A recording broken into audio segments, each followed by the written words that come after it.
آپ صلی اللہ علیہ وسلم نے فرمایا،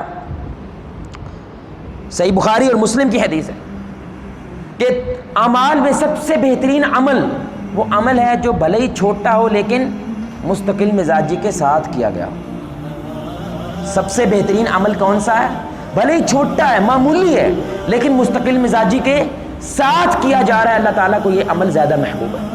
اور میں اس کی مثال دیا کرتا ہوں، ایسا کیوں کہا کہ میرے بھائی ایک بہت بڑا پتھر ہے اور اس پتھر کے مقابلے میں چھوٹا سا قطرہ ہے، تو بظاہر پتھر زیادہ مضبوط ہے یا قطرہ؟ بظاہر بھائی پتھر مضبوط ہے، لیکن اگر وہ قطرہ چھوٹا سا ہے، سر پہ گرے پتہ بھی نہ چلے، لیکن مستقل مزاجی سے پتھر پہ گرے تو اس کو بھی پھاڑ دیتا ہے، پھاڑ دیتا ہے کہ نہیں؟ تو اللہ کہہ رہا ہے عمل چھوٹا کر لے بندے، لیکن چھوڑنا، بولے میں چھوڑنا نہیں ہے۔ اور یہ آپ صلی اللہ علیہ وسلم کی عادت تھی، ایک دفعہ آپ صلی اللہ علیہ وسلم کو نیکی اختیار کر لیتے، کو عمل اختیار کر لیتے، پھر آپ صلی اللہ علیہ وسلم کے آخری وقت تک وہ عمل آپ کی زندگی میں زندہ رہتا۔ ایک دفعہ نیکی شروع کر دیا، آپ نے 1 روپیہ صدقہ دینا شروع کر دیا، تو بھائی عادت بنا لیں کہ روزانہ مغرب کے وقت، عشاء کے وقت، فجر کے وقت میں نے گلے میں 1 روپیہ ڈال دینا۔ گھر میں گلہ رکھ لیں، صدقہ باکس رکھیں، اس میں جو بھی ہو روزانہ میں نے کچھ نہ کچھ ڈالنا ہے، مہینے کے بعد جو اکٹھا ہو میں نے کسی کی مدد کر دے، اور ہمارے پورے گھر والوں کی طرف سے مدد ہو جائے گی۔ تو اب ایک شخص وہ ہے جو رمضان کے رمضان ماشاءاللہ قرآن پورا کرتا ہے، اور ایک شخص وہ جو روزانہ صرف 1 آیت پڑھتا ہے، الحمدللہ رب العالمین، بند قرآن۔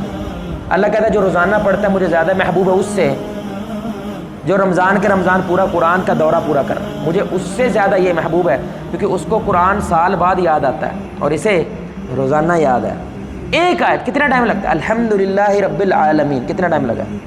بند۔ واللہ اتنا پڑھیں آپ، لیکن بندے کو نا شیطان شرم دلائے گا، جان دے یار کم از کم پاؤ تو پڑھنا، کم از کم رکوع تو پڑھ، یہ شیطان ہے واللہ، کیونکہ آپ کی عادت نہیں ہے نا، تو وہ زیادہ پڑھوا کے آپ کو ایک دفعہ بور کر دیتا ہے۔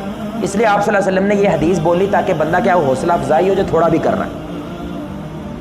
یار یہ حدیث میری فیورٹ ہے، آپ نے فرمایا 1 کھجور جو اخلاص کے ساتھ اللہ کے راستے میں دیتے، 1 کھجور بھوک مٹتی ہے؟